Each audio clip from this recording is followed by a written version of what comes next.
సంతోషించు. దాహం వేస్తే మంచినీళ్లు లోపలికి వెళ్ళక మధ్యలో కన్నం పెట్టి గొట్టం పెడితే ముక్కులోంచి పోసుకుంటున్న వాళ్ళు ఉన్నారు. గుటుక్కు నీళ్లు తాగితే లోపలికి ఎడుతున్నాయి, సంతోషించు. రాత్రి తిని పడుకుంటే పొద్దుడికి కడుపులో పోట్లు వచ్చి జీర్ణం అవక ఏడుస్తున్న వాళ్ళు 1,00,000 మంది ఉన్నారు. తిన్నది గుండ్రాయి అయినా సరే తెల్లారేటప్పటికి జీర్ణం అయిపోతోంది, సంతోషించు.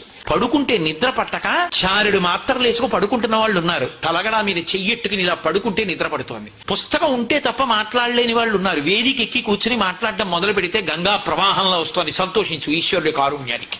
కొంతమంది కూర్చోలేని వాళ్ళు ఉన్నారు, కూర్చుంటున్నావు. నడవలేని వాళ్ళు ఉన్నారు, నడుస్తున్నావు. చూడలేని వాళ్ళు ఉన్నారు, చూస్తున్నావు. వినలేని వాళ్ళు ఉన్నారు, వింటున్నావు. ఈశ్వరుడు నీకు ఇచ్చిన దానికి ప్రతి క్షణం తృప్తితో ఓలలాడిపోవాలి. ఎన్ని మాటలు కృతజ్ఞత చెప్తావు? అది మానేసి ఎప్పుడు ఏదో పోయిన దాన్ని తలుచుకుని ఏడవడం కాదు, వచ్చేదాన్ని ఊహించుకుని అలా జరిగితే బాగుండని కనుబొమలు ఎగరేయడం కాదు.